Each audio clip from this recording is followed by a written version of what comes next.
pero no hacer los esfuerzos requeridos para evitarlos sería una gran irresponsabilidad. Por eso, cada semana contribuiremos contigo para que puedas alcanzar el pleno desarrollo de tus potencialidades, el logro de tus metas más preciadas, la oportunidad de disfrutar una vida saludable y la seguridad a los que tienes derecho. Contribuiremos proactivamente con el desarrollo sostenible que mereces. Es mejor prevenir.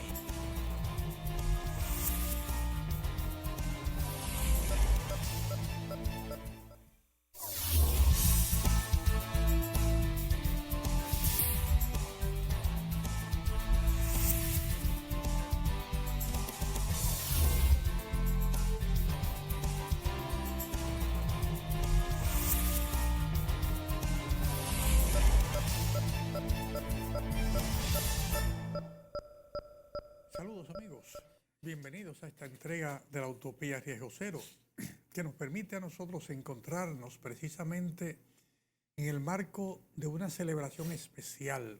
Que es una pena que mucha gente haga esa celebración un día, o sea, celebre el Día del Medio Ambiente un día, pero es especial porque nos permite visibilizar que hay que celebrar el medio ambiente. Pero qué bueno será, y vamos a conversar en el día de hoy, cómo vamos nosotros a celebrar cada día del año como un día del medio ambiente. Un día al que le dedicamos esfuerzos, recursos, capacidades, pasión sobre todo, para proteger ese medio ambiente que nos acoge a nosotros cada día. El ecosistema donde vivimos, toda esa naturaleza que genera bienestar para nosotros, aún a kilómetros de distancia, porque de la protección que tenga el vecino que vive a 100 kilómetros de distancia o que vive del otro lado de la frontera, va a depender la calidad del medio ambiente o la calidad del agua que yo recibo en mi hogar o en mi oficina.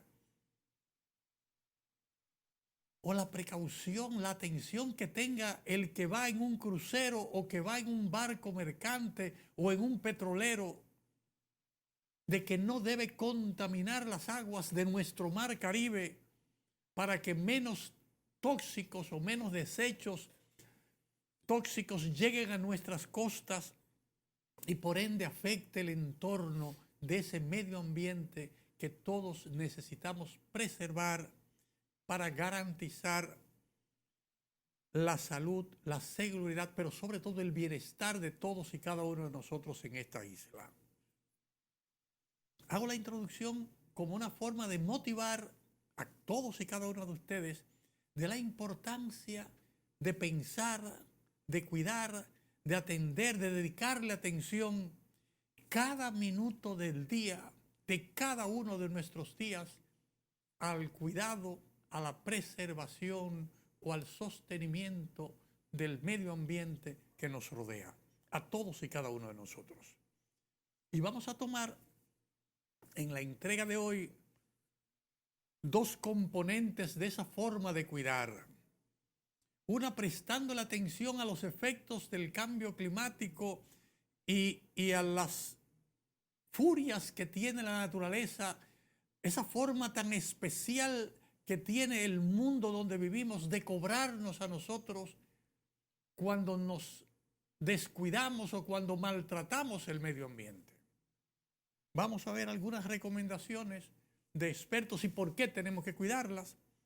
Y otra de gente especial que dedica cada minuto de su tiempo, cada hora de trabajo, de ese trabajo tesonero que les corresponde como funcionarios públicos o como empresarios o como emprendedores, a colaborar, a trabajar para garantizar que las comunidades, sobre todo las más vulnerables, estén comprometidas con la preservación del medio ambiente, de garantizar que el medio ambiente esté en las condiciones óptimas de producir la mejor calidad del alimento que necesitamos para preservar nuestras vidas o garantizar la seguridad alimentaria de nuestras familias. Vamos a ver en esos dos segmentos, en el día de hoy, la importancia de preservar y cuidar el medio ambiente, hablando con el meteorólogo estrella de nuestro país, Francisco Holguín, el ingeniero Holguín, y conversando, por otro lado, con el equipo técnico del FEDA, del Fondo de Desarrollo Agropecuario del país, y de la excelente labor, el excelente desempeño que tienen en todo el territorio nacional. En breve entramos en materia con ustedes.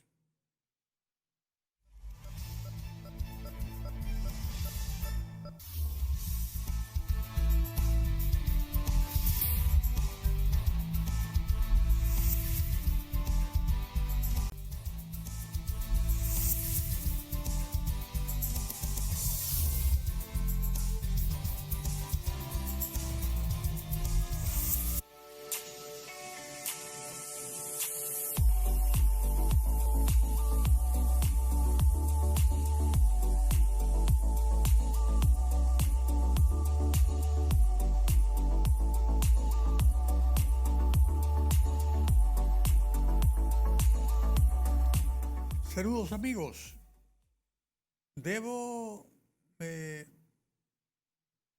compartir con ustedes una grata experiencia que tuvimos en esta semana, compartiendo con el equipo del FEDA, con su director ejecutivo y todo su equipo técnico, mientras desarrollaban una ruta, la ruta Constitución. El FEDA, digamos, era una ruta trabajando en la provincia de San Cristóbal, pero sobre todo en el territorio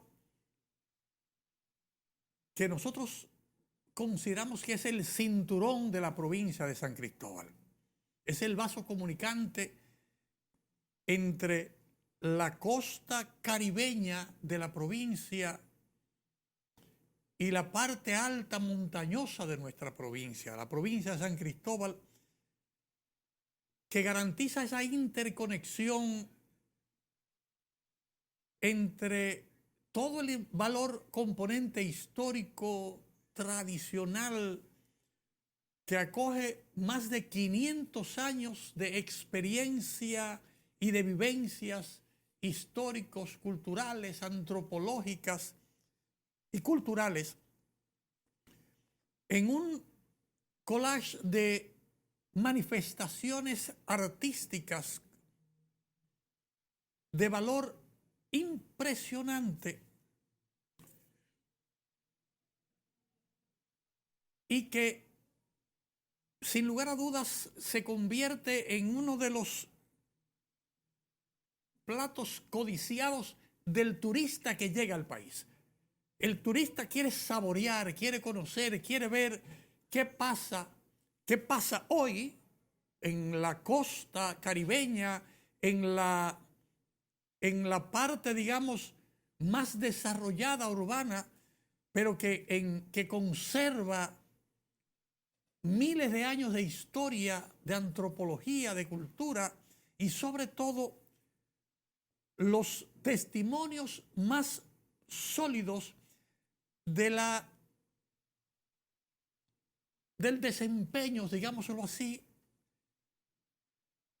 de las poblaciones de esta isla en el primer centro agroindustrial que se desarrolla en el continente americano justo al principio del siglo XVI, entre los ríos Jaina y el río Nizao, desde el límite del mar Caribe hacia la montaña, con decenas de ingenios y trapiches produciendo azúcar, o en actividades mineras que no tan solo fueron la inspiración y la motivación para que miles de europeos que estaban sometidos a una situación muy difícil de salud y de oportunidades para desarrollarse y crecer, al final de la Edad Media y principios del Renacimiento, y vieron en la oportunidad de tomar un barco y lanzarse a la mar con todos y los peligros que eso significara para llegar a una tierra como nuestra isla, que en ese momento se constituía en la primera capital del nuevo continente, hoy nuestro continente americano. Y ese proceso, eso que se cocinó en esta isla, que fue el centro de todas las expediciones y de todas las planificaciones del desarrollo del Imperio Español, finales del siglo XV, inicios del siglo XVI, encuentra en las fructíferas tierras de la provincia de San Cristóbal, que en ese momento se llamaba la partida de Ingenios de Nigua, porque siendo un paraje de la capital de Santo Domingo, de la provincia de Santo Domingo, la que la comunicaba con la segunda provincia en importancia que teníamos, que era la provincia de Azua, generaba, por la abundancia del agua, por la calidad de su tierra y sobre todo por el ambiente propicio ecológico para el desarrollo de las personas que se asentaban ahí, de los aborígenes que existían, de los españoles que llegaban, inclusive de aquellos afrodescendientes que en un momento determinado de crisis se convierten en la tabla de salvación para sostener el proceso productivo en nuestro territorio.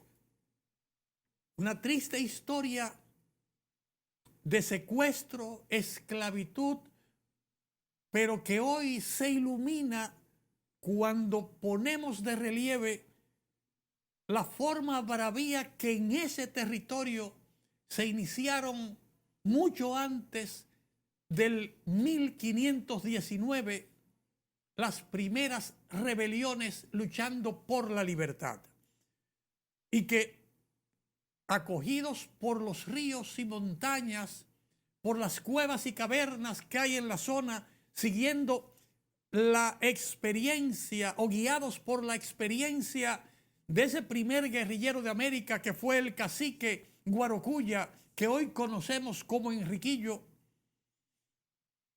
fue capaz de orientar todas las luchas por la libertad que se dan en el continente, primero en esta isla y luego en diferentes escenarios del continente americano, aunque no en todos los casos pudo desarrollarse con tanta eficacia y tanta bravura como se dio desde principios del siglo XVI, esa lucha permanente por la libertad en el territorio de nuestra isla. Precisamente en ese territorio veíamos cómo el equipo del FEDA, con la orientación de sus principales ejecutivos, se desplazaban de comunidad en comunidad y en una jornada de 10 horas fueron capaces de cubrir trabajos importantísimos de promoción del emprendimiento de las mujeres, el apoyo para que se dé ese fortalecimiento de la producción agropecuaria en la zona, poniendo especial interés en el fortalecimiento de las capacidades locales como la llave que garantiza la sostenibilidad del desarrollo integral.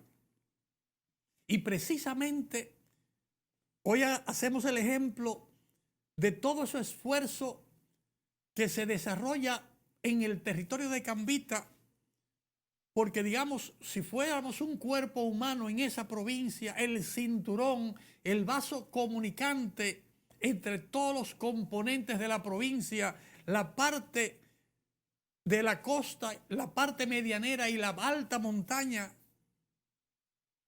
representada la alta montaña por las comunidades del Cacao, Majagual, Jamey, Los Montones, que fueron o que son todavía un tesoro escondido a medio descubrir, porque la cantidad de cavernas que se desarrollaron con el ala que se cuela desde la cordillera hasta la costa está todavía por ser descubierta y puesta en valor. Acogió en los últimos 500 años a esa población mulata que es la característica de nuestro país, mulatos que comenzaron a desarrollarse como la población original de la provincia de San Cristóbal desde los albores del siglo XVI y que se constituían en esa época en todos esos ingenios, como el ingenio que había en Cambita o el ingenio que había en la zona de Atodamas o el ingenio que había en Palenque o el ingenio que había en Yaguate o en Niza. En cada uno, ingenio nuevo, cada uno de esos lugares eran ingenios que se desarrollaron y que todo el proceso de libertad se dio con revoluciones que se daban en la parte baja, y en la escapada era subir a la montaña cruzando por Cambita. Cambita se convirtió en el vaso comunicante en la provincia y al mismo tiempo en el soporte para el desarrollo de todas las poblaciones que pudieron establecerse en libertad en la isla La Hispaniola desde finales del siglo XV, siglo XVI, siglo XVII, XVIII y las últimas luchas que tuvieron que desplegarse en el siglo XIX. Vamos a ver hoy de la gran oportunidad que tiene Cambita con el mandato que manifiesta el señor presidente de la República al solicitarle al FEDA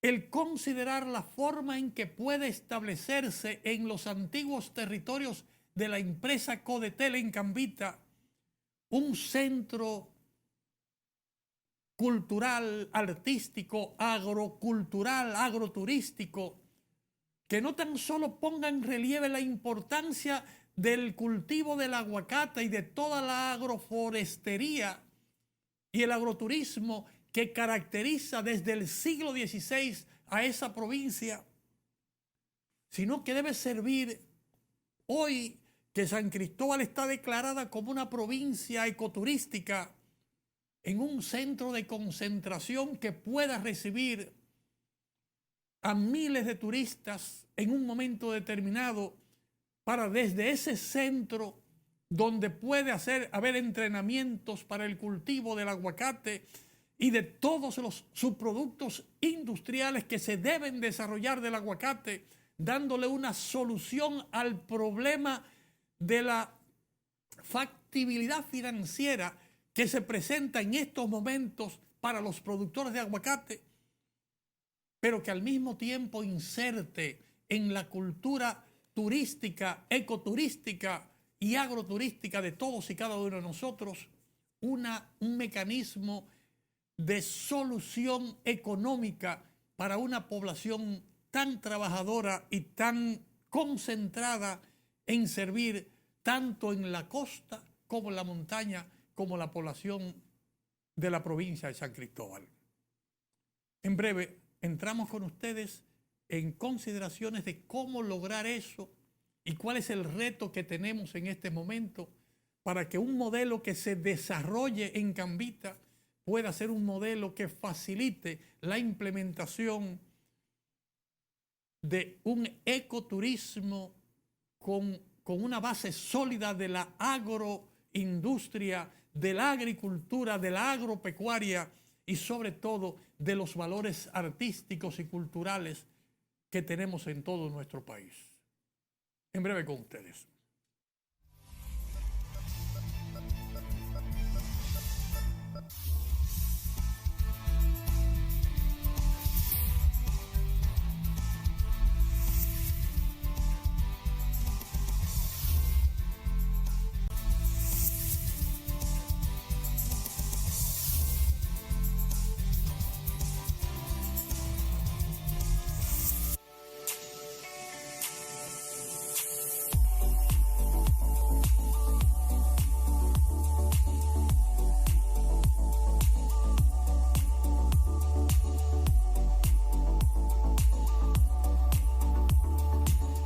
Queridos amigos de la Utopía, seguimos con Cambita, seguimos con el Cinturón de San Cristóbal, ese importante centro agroindustrial de producción de aguacate o agrícola, digamos, era una industria del aguacate, industria del azúcar, perdón, en esos momentos, era una agroindustria, la primera agroindustria, el primer modelo de agroindustria que se estableció en las Américas, que se desarrolla en ese lugar que es la partida de Ingenios de Nigua entre el río Nizao y el río Jaina, que tiene sus mayores exponentes arquitectónicos en las ruinas que hay del Ingenio de Nigua, de Boca de Nigua, y los cimientos del Ingenio de Diego Caballero y otros ingenios. Hay unas ruinas en Atodamas, hay muestras de esos trapiches, pero digamos que ese modelo se desarrolla y abre una oportunidad ahora el señor presidente al poner en manos de la población de Cambita y de encomendarle al FEDA el apoyo para que se pueda definir el uso de ese lugar para desarrollar un centro que debe ayudarnos a consolidar el posicionamiento de Cambita a nivel mundial, no tan solo como la capital del aguacate, sino como un centro importante de nuestra historia, de nuestra cultura, un centro importante de la producción de café y de cacao en el país, no tan solo en el siglo XXI en el que estamos, sino en el siglo XVI, fue un centro importante de producción agropecuaria en este territorio, además del importante rol histórico que hemos ya mencionado. Entonces, la recomendación desde la Utopía para Cambita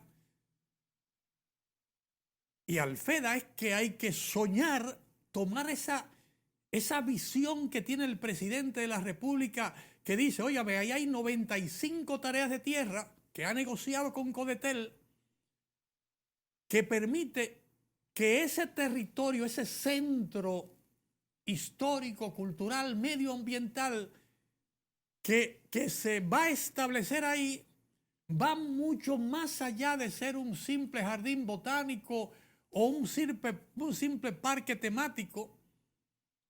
Es un centro de acogida de miles de turistas que pueden recibir charlas y entrenamiento de la parte histórica de la isla, de la parte histórica que hay en ese territorio desde principios del siglo XVI.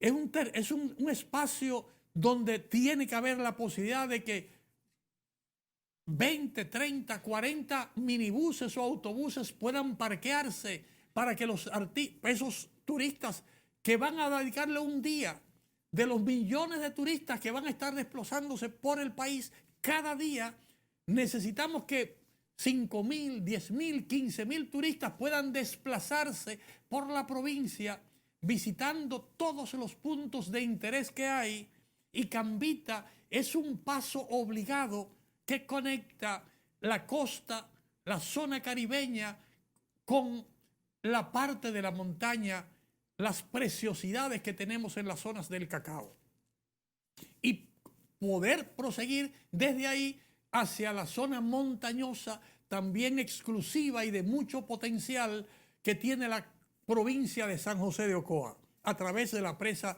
de Higüey. O sea, todo ese componente, un sitio para depositar turistas ahí, que puedan a partir de ahí movilizarse.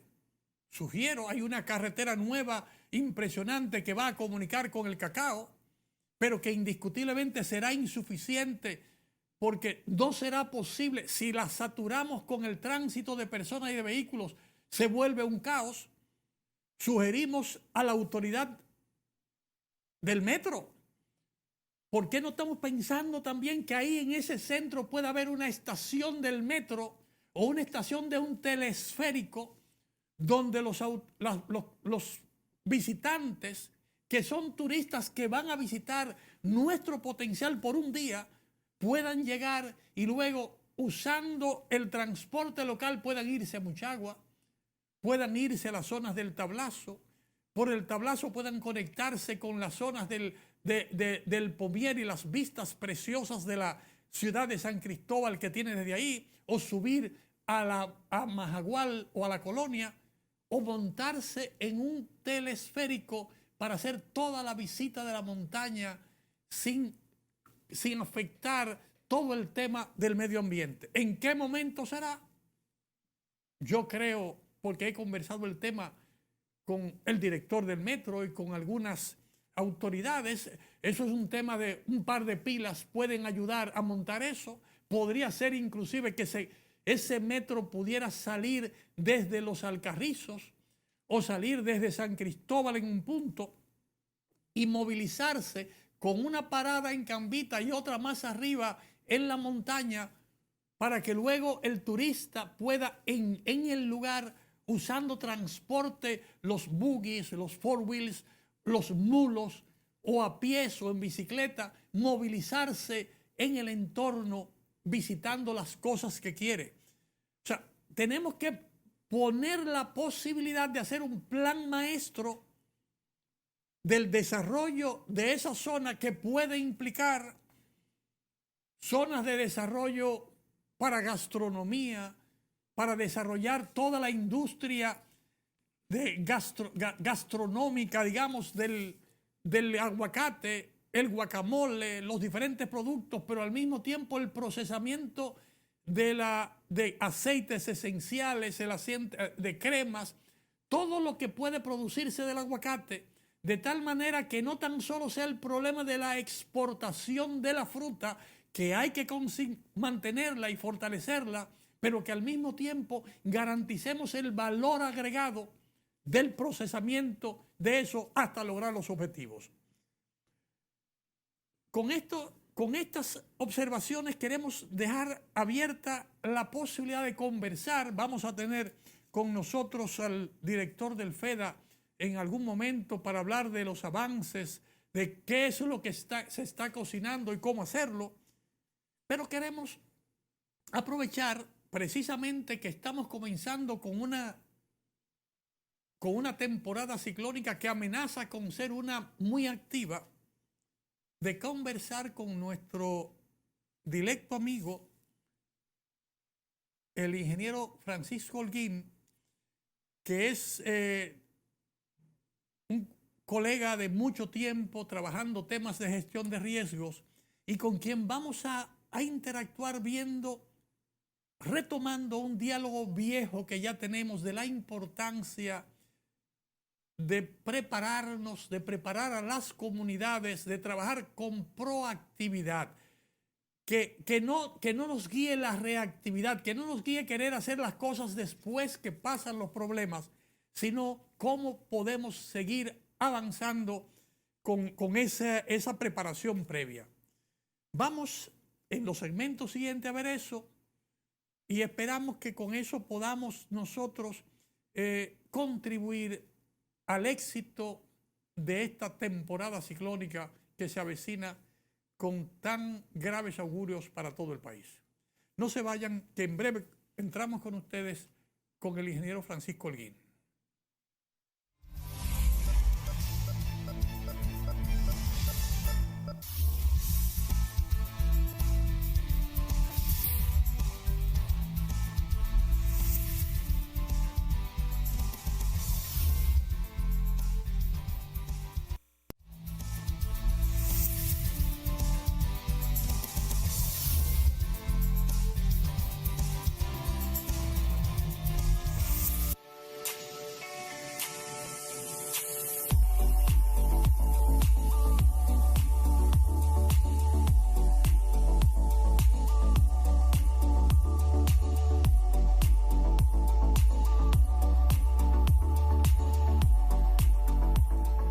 Saludos amigos, de nuevo con ustedes en la Utopía Riesgo Cero de esta semana. Como anunciado en nuestra introducción, aprovechamos para dar la bienvenida a nuestro caro amigo ingeniero Francisco Holguín, subdirector de la Oficina Nacional de Meteorología y un destacado comunicador también en temas hidrometeorológicos en el país, que nos acompaña. Bienvenido, Francisco, un placer tenerte en la Utopía. Arquitecto, muchas gracias por la oportunidad de compartir con usted aquí y con todo este público. Yo también soy un fiel seguidor de Utopía Riesgo Cero. Un placer tenerte. La experiencia con Francisco, siendo miembro, compartiendo un espacio común en la Comisión Nacional de Emergencia por muchos años, nos hacía reflexionar muchas veces de cómo ha evolucionado, digamos, la ciencia de la meteorología. Un pronóstico en el siglo pasado, a finales del siglo pasado, que tenía limitaciones, por lo menos a nivel de nuestro país, que dependían mucho de algunas informaciones que llegaban ya procesadas fuera, a la capacidad que tenemos ahora de recibir información, data, al mismo tiempo que otros países más avanzados y de poder procesar esa información. Quisiéramos que pudiéramos compartir con la población, Francisco, cómo ha evolucionado, a qué nivel estamos con el tema de las predicciones meteorológicas en el país y para qué nos sirven esas predicciones. ¿Son predicciones solamente destinadas a los eventos o a las instancias científicas del país, a las autoridades máximas del país? ¿O es una información que también es útil y debe ser útil para la población, el ciudadano común, que muchas veces vive a orilla de un río o que vive en una zona que se puede inundar porque no se limpia la alcantarilla a tiempo? ¿O para el alcalde de una ciudad que tiene una responsabilidad como parte del Sistema Nacional de Gestión de Riesgos? Quisiéramos que en este primer segmento veamos ese escenario, que podamos oír, tú eres una autoridad compartiendo información, pero que veamos ahora, digamos, una parte, digamos, pedagógica, esa información que compartes cada día, varias veces al día. ¿Cómo sale? ¿Para qué sirve? ¿Para qué debe servir? ¿Y a quiénes debe servir? Bien, arquitecto, con relación a la primera parte de la pregunta, ¿cómo ha evolucionado el pronóstico? Yo entiendo que la ciencia meteorológica ha evolucionado. En ocasiones, algunos países, tal vez por asuntos económicos, nos quedamos un poquito atrás, que todavía estamos buscando la información en la internet y no tenemos. Pero parte de lo que ha hecho Naciones Unidas, la Organización Meteorológica Mundial, es que ha podido abrir estos países que generan modelos, que generan herramientas, las ponen a disposición de todos. Producto de lo que estamos viviendo hoy día, de que cada día somos más vulnerables a los eventos hidrometeorológicos, a largas sequías, pero por otro lado tenemos también la vulnerabilidad como país que somos a los sismos. Pero en el caso de la parte que tiene que ver con los asuntos meteorológicos, yo entiendo que nosotros hemos avanzado. Hemos avanzado porque el pronóstico tiene una parte fundamental, arquitecto, y es el conocimiento de quien lo realiza. Y en esa parte, aquí en República Dominicana, la Oficina Nacional de Meteorología, que es la entidad oficial, ha ido preparando muy bien a sus técnicos. Ahora, ¿es ese pronóstico, para contestar la otra parte de la pregunta, es ese pronóstico exclusivo para mandarlo a una institución y que el que está allí en un lugar que realmente necesita la información inmediata, hay que darle un protocolo para esperar una hora específica para podérselo decir en una rueda de prensa? No, no estoy de acuerdo. El pronóstico debe de salir directamente a esas instancias para que el que está en la parte vulnerable lo reciba y lo interprete. Porque también a nuestros pronósticos todavía estamos muy técnicos. Le puedo decir eso, que todavía tenemos mucho tecnicismo, que la persona que está allí en la zona vulnerable no la interpreta. Pero, gracias a Dios, nosotros hoy tenemos una ley como país, la ley 147-2, instancias tenemos que tratan de que la información llegue a esa persona. Los alcaldes debiesen ser personas que antes de tomar la alcaldía se le dé un curso de gestión de riesgo y se le enseñe la ley y su responsabilidad. Porque las alcaldías no tienen que esperar, digo yo, que ni Defensa Civil ni el COE le tenga que decir lo que hay que hacer, sino que ellos ya por su responsabilidad como gobierno local deben inmediatamente, desde que se anuncie el fenómeno, actuar. Entonces, yo entiendo que esa parte, un asunto protocolar, la información meteorológica pasa de una instancia a otra y llega allí ya no como información, llega como una forma reactiva hacia el ciudadano que está vulnerable, porque lo que van es a sacarlo porque se dijo allá, pero él no sabe nada, ¿por qué lo van a sacar? Entonces, esa parte todavía hay que trabajarla, hacer un pronóstico mucho más específico que fluya más rápido, vías tecnológicas para que la gente la reciba. Yo entiendo que en esa parte, poco a poco, vamos avanzando hacia un futuro mejor.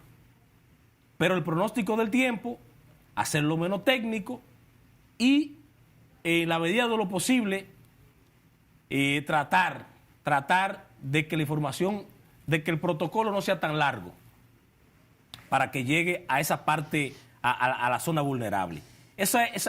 Entiendo que dentro de la pregunta que me hizo, que fue bastante extensa, yo creo que hemos avanzado, hay mucho por hacer, pero que todavía también hay una parte, arquitecto, porque no puedo, yo sé que la gente cuando en un pronóstico, tú no puedes decir todo lo que hay porque lo hace tan extenso y la gente lo lee, porque la gente no te lee 140 caracteres en un Twitter, imagínate una hoja donde tú quieras detallarle todo.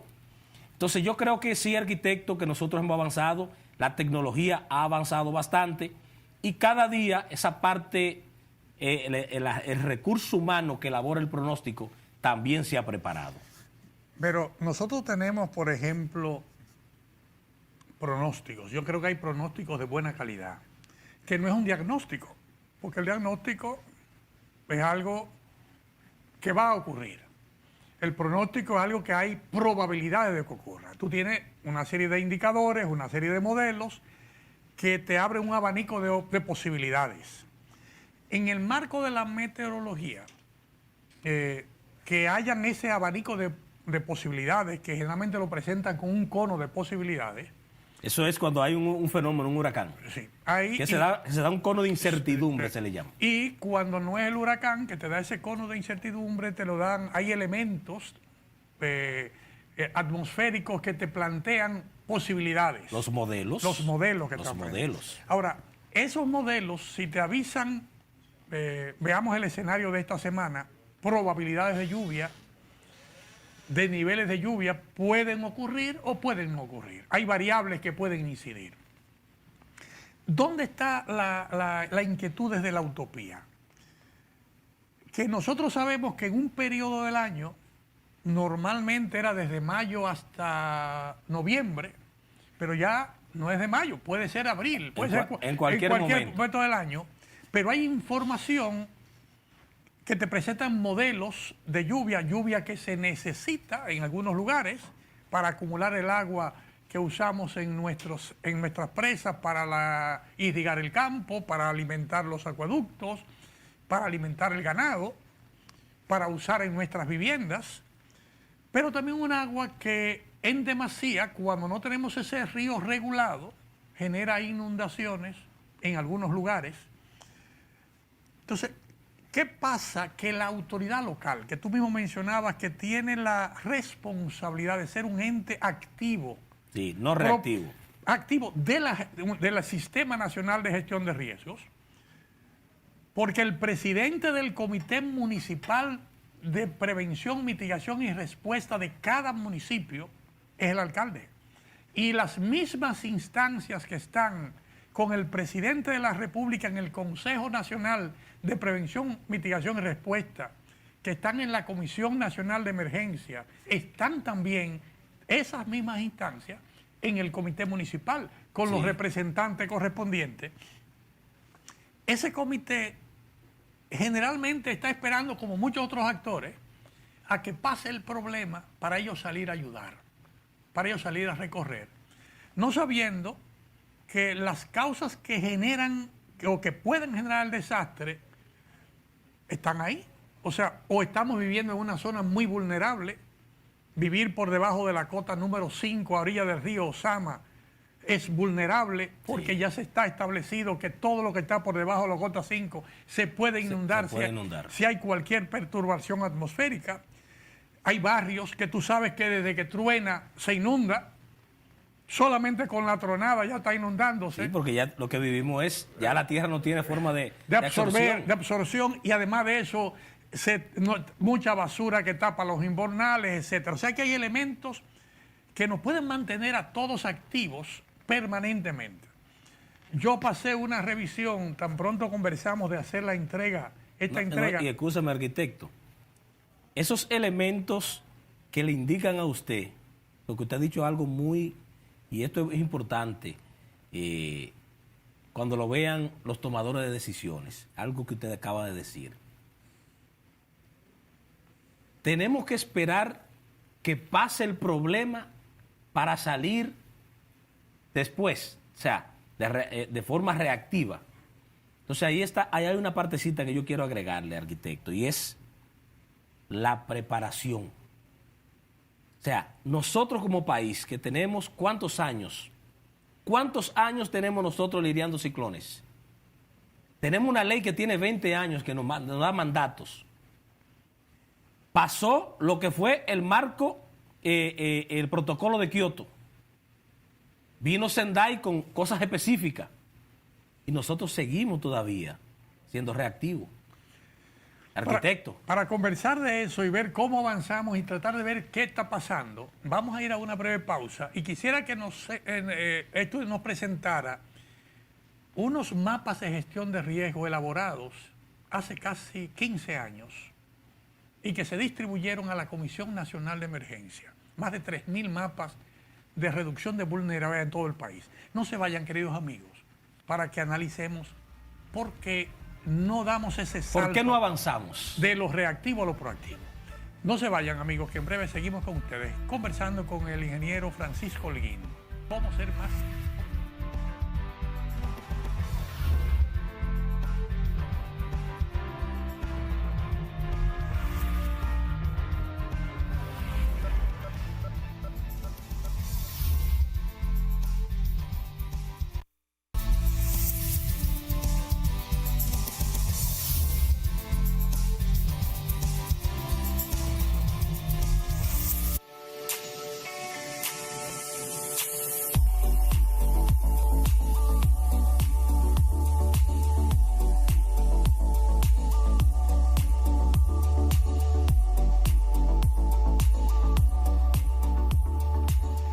Queridos amigos, pasamos revista a los avances de nuestro conversatorio, Francisco. Y aparte de la sugerencia de que tenemos que hacer a lo mejor alguna otra entrega del programa para completar las recomendaciones, yo quisiera que comenzáramos por abajo, la alcaldía, el nivel municipal, que es el nivel base que da la ley. La ley establece, el primer organismo que establece la ley es el Comité Municipal de Prevención, Mitigación y Respuesta, donde hay 26 miembros de los que conforman la Comisión Nacional de Emergencia, que componen eso bajo la presidencia del alcalde. Y luego de ese nivel viene el provincial, donde el gobernador preside un consejo provincial con los representantes provinciales de esas instancias. Los gobernadores son más proactivos. Tú sientes que el gobernador se reúne, pero aquí hay el problema que el gobernador se reúne a trabajar con el territorio y el gobernador no tiene territorio. El gobernador es una instancia de coordinación de todos los municipios de su provincia. Pero va a depender, arquitecto. Porque en ocasiones el gobernador es el gobierno central y el alcalde es de otro partido. No, pero y ahí viene el conflicto. Pero está bien, pero como el tema de gestión de riesgo se evita cuando el alcalde de manera temprana, en enero, febrero, antes de las lluvias, trabaja su planificación. Se reúne, él convoca a esos 26 miembros, todos. Señores, queremos ver el historial de riesgo del año pasado. ¿Qué pasó? Sitios vulnerables, todo el mundo reporta. Y sabe que las inundaciones va a ser lo más frecuente. Y sabe que las inundaciones se dan porque a veces hay que revisar toda la cuenca alta del río que pasa por el pueblo, que es el que genera las inundaciones, porque hay una cantidad de troncos secos de jabilla, de almendra, sueltos. Hay que tratar la cuenca. No, que hay que recogerlos, picarlos, sacarlos, porque si no, cuando ese tronco baje, porque el agua lo va a bajar al río y va a entaponar el puente. Te genera una represa en el puente y ahí viene la inundación. Entonces, ¿qué pasa? Esa represa rompe el acceso al pueblo, se lleva la tubería del acueducto que está ahí en ese aproche y viene todo el problema. Entonces, fíjate cómo en enero o en febrero ese alcalde tranquilamente se reúne y puede invitar ahí a los dueños de las empresas, a los dueños de camiones, a los dueños de equipos pesados, para que con tiempo, en el mes de marzo, antes de las lluvias, antes de que vengan los pronósticos, se pueda hacer una revisión donde todas las comunidades participan identificando lugares vulnerables y elementos que puedan afectar. Eso no se hace. Pero escúcheme, alcalde, arquitecto. Lo que pasa es que tengo el asunto del alcalde en la cabeza. Mire, usted ha dicho enero, pero los cambios en el clima ya no obedecen a que un fenómeno se te forme en enero. Tenemos la experiencia del 4 de noviembre del año pasado, aquí en la capital. Sí, sí. Entonces, yo creo, y no que creo, estoy más que seguro, si este programa, los alcaldes lo ven, y estas buenas recomendaciones que le estamos dando, sobre todo usted por su experiencia, reducimos los riesgos que hay en nuestras comunidades. Porque si esas 26 instancias se reúnen, incluso, no solamente, arquitecto, sería reducir el riesgo a desastres por asuntos de eventos naturales. De todo. Porque la delincuencia, incluso, un buen programa de reforestación debe ser el alcalde de esa zona. Pero que él tiene el de medio ambiente ahí. El de medio ambiente. Él tiene el de por la policía ahí.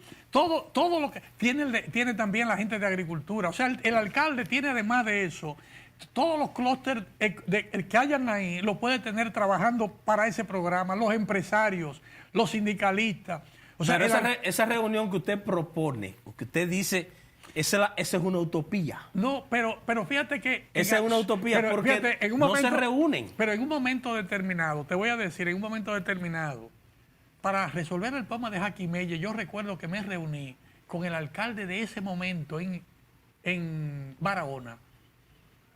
Que él está en un sitio, yo me fui al parque y nos sentamos en un piso. Y yo le dije, pero dígame cuál es su principal problema, alcalde. Me recuerdo que me dijo el río Virán. Que no, eso es la inundación permanente. Yo le voy a resolver ese problema. Nos fuimos y el río Virán, que era un generador de inundaciones, se lo convertí en un balneario, recogía el agua, una poza, y es un balneario que se convirtió en un sitio ecológico único en Barahona. Y él entendió que reunido con tiempo, y de ahí logramos armar, él asumiera el rol de presidir el comité municipal de PMR, y convocamos a la gente de Jaquimelle, y se fue iniciando ese proceso con tiempo. Cuando yo digo enero, es con tiempo, a comienzo de año. Puede ser cualquier momento, porque el alcalde, si convoca hoy un alcalde, nadie se niega a ir a una reunión con el alcalde. El alcalde es una reunión del pueblo, todo el mundo va. Es la máxima autoridad. Los empresarios, los agricultores, los sindicalistas, todo el mundo quiere hablar algo con el alcalde. Entonces el jefe de la policía va. Ahora, ¿qué pasa? En ese pueblo, en esa reunión, hablando de gestión de riesgo y de reducción de vulnerabilidad, todo el mundo colabora. Ahora, si él lo quiere reunir cuando hay un problema, hay que de forma reactiva. Hay que pagar. Es más difícil. Entonces, yo creo que hay una gran oportunidad que podemos lograrlo. Yo creo que hay que seguir con ese ejercicio. La Liga Municipal Dominicana tiene una gran responsabilidad. Sí.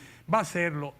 Yo quisiera que, estamos terminando esta entrega, yo quisiera que tú hicieras una recomendación final a todos los televidentes y vamos a hacer otras entregas revisando cómo vamos a lograr pasarla de reactivo a proactivo el sistema nacional. Cómo podemos colaborar desde la utopía con nuestros medios de comunicación, con nuestras experiencias para avanzar. Mire, finalmente de mi parte, arquitecto, es la planificación del municipio. El alcalde debe planificar su municipio. ¿Qué tiene el municipio? He dicho a algunos alcaldes que están aspirando ahora mismo, que tienen posibilidad de llegar, que si usted, y le he puesto el ejemplo de cuando usted va a un restaurante, si usted no sabe cuánto tiene en el bolsillo, usted no pide de forma a ciega.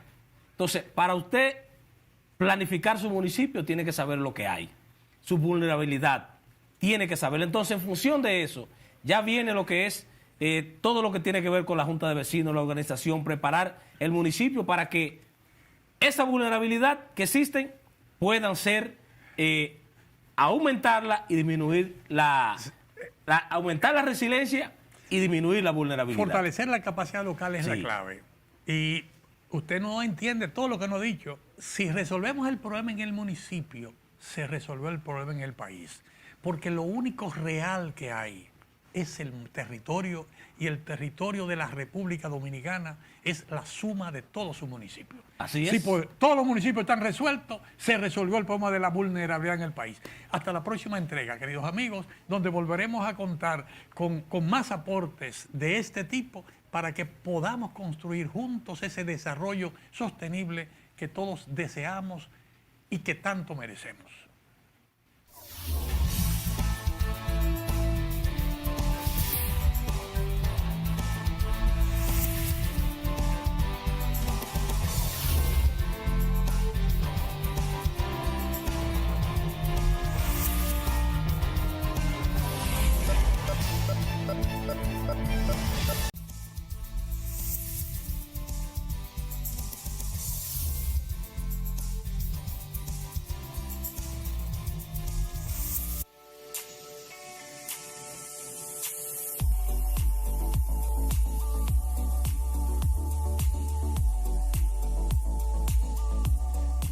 Queridos amigos de la Utopía, en la entrega de hoy hemos querido poner dos aportes, dos enfoques diferentes de los aportes que podemos hacer para garantizar la sostenibilidad del desarrollo en nuestro país. Ese desarrollo integral que todos necesitamos. Una primera parte conversando sobre esa visión de promover y desarrollar la agropecuaria, la agroindustria y el agroturismo como un componente de sostenibilidad medioambiental, de seguridad alimentaria en nuestro país.